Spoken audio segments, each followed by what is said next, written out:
Hello दोस्तों, नमः शिवाय। दोस्तों, शरद पूर्णिमा आने वाली है। इस बार जो शरद पूर्णिमा है वो 28 अक्टूबर शनिवार के दिन पड़ रही है, यानी 2023 में। आपको बहुत बहुत शुभकामनाएं और बधाई। इस दिन कहा गया है कि चंद्र ग्रहण पड़ रहा है। 28 अक्टूबर को कहा जा रहा है कि चंद्र ग्रहण पड़ रहा है। अब ऐसे में पूजा पाठ कैसे करें? दोस्तों, अब ध्यान देने की बात है, जो चंद्र ग्रहण पड़ रहा है, आपको सभी पता है कि मांगलिक कार्यक्रम वर्जित होते हैं। इसमें गर्भवती महिलाएं बाहर नहीं निकलती और खान पान भी दूषित हो जाता है। सिर्फ बूढ़े और बालकों को खाने की इजाज़त होती है कि बड़े बूढ़े जो हैं वो खा सकते हैं, बच्चे खा सकते हैं, रोगी व्यक्ति खा सकता है, परंतु गर्भवती महिलाएं खा सकती हैं, लेकिन चंद्रमा की रोशनी में ना निकलें। और भी कई चीज़ें हैं जो कि वर्जित हैं चंद्र ग्रहण के समय। तो कहा जाता है जो भी खाना बना हुआ है उसमें कुशा डाल दें, उससे दूषित नहीं होता। अब एक बात आती है, इस बार आ रही है कि कहा जा रहा है कि चंद्र ग्रहण है जिसमें सूतक काल जो है वो आपका 28 अक्टूबर को दोपहर, नोट करने वाली बात है, दोपहर जो है 2:52 से 2:22 तक। फिर सुने, 2:52 से मध्य रात्रि, यानी 29 तारीख को मध्य रात्रि 2:22 तक है पूरा सूतक काल।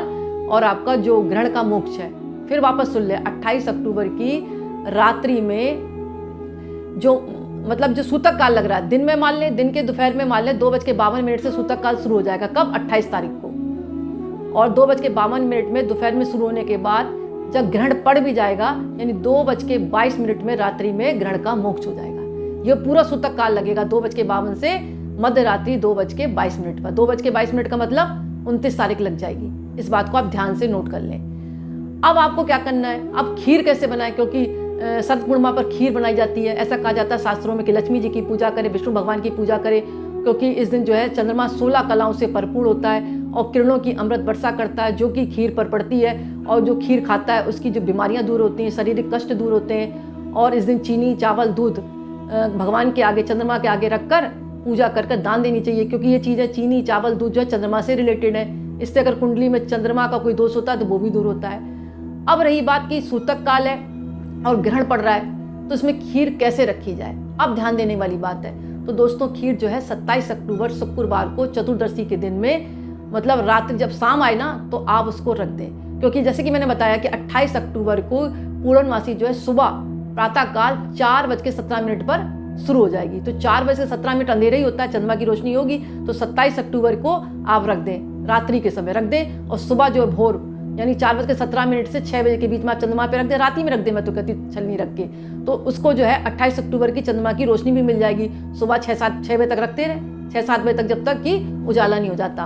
और प्रातः ही आप जो है शरद पूर्णिमा की पूजा भी कर लें, नहा लें और भगवान विष्णु और लक्ष्मी जी की पूजा कर लें। क्योंकि 28 अक्टूबर को मतलब सूतक काल कब लग रहा है? दोपहर में लग रहा है 2:52 पर, यानी कि आपके पास 3 बजे तक टाइम हो गया। तो आप आराम से पूजा पाठ भी कर लें। फिर आपको क्या है, सूतक काल में पूजा नहीं करनी है, इस बात का आप ध्यान रखें। और खीर बनाने के बाद आपको दोपहर में 28 अक्टूबर से जो 2:52 सूतक काल लग रहा है ना, उसके पहले सब सेवन कर ले। उतना बनाए जितना कि प्रसाद आप खा लें और लोगों को बांट दें। और ये भी कहा जाता है इस दिन जो है सत्यनारायण की पूजा करनी चाहिए। और ये भी कहा जाता है कि शरद पूर्णिमा के दिन, मतलब इसको कहते हैं कोजागरी व्रत। कोजागरी मतलब कि कौन जाग रहा है। लक्ष्मी जी रात्रि के समय भ्रमण करती हैं। अब इस बार तो चंद्र ग्रहण पड़ रहा है, तो इसलिए ज़्यादा उपाय नहीं बता सकती मैं आपको, लेकिन इसका विधान यह है कि लक्ष्मी जी रात को भ्रमण करती हैं और रात्रि में दीपक प्रज्वलित करने का विधान है, यानी दीप दान करने का भी विधान है। क्योंकि माता ये देखती है कि कौन व्यक्ति मेरी पूजा कर रहा है, कौन सो रहा है, इसलिए कहते हैं इसको कोजागरी व्रत। माता कहती कौन जाग रहा है, मैं देखने जा रही हूँ। तो इस दिन जो है भ्रमण किया जाता है। और ये भी कहा जाता है कि श्री कृष्ण भगवान ने इस उत्सव पर रासलीला की थी गोपियों के साथ। तो कई मान्यताएं हैं, लेकिन इसमें खीर रखने का मेन विधान है और लक्ष्मी जी की पूजा करने का विधान है। विधिवत आप पूजा कर लें। 28 अक्टूबर को 3 बजे से पहले पूजा कर लें। सूतक काल और मोक्ष तो बाद में चलता रहेगा। सूतक काल का समय मैंने बता दिया आपको, 28 तारीख को 4:17 प्रातः काल से, मतलब 28 अक्टूबर को पूर्णमासी जो है प्रातः 4:17 से शुरू हो गई।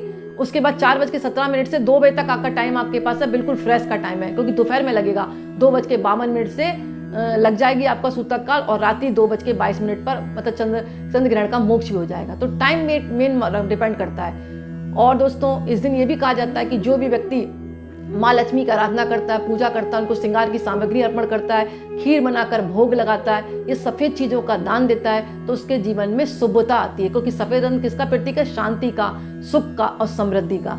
तो इस दिन जो है आप 28 तारीख को सुबह सुबह आप सब चीज़ों का दान कर दें। यानी कि दोपहर 2:52 से पहले सब कर लें। आप शरद पूर्णिमा बना लें, व्रत रख सकते हैं, आप व्रत रख सकते हैं, लेकिन खुल नहीं सकता आपका, क्योंकि चंद्र ग्रहण पड़ रहा है। तो आप अगले दिन खोल लें। ऐसा व्रत ही ना रखें जिसमें आप फलार नहीं कर सकते, फलार कर ले।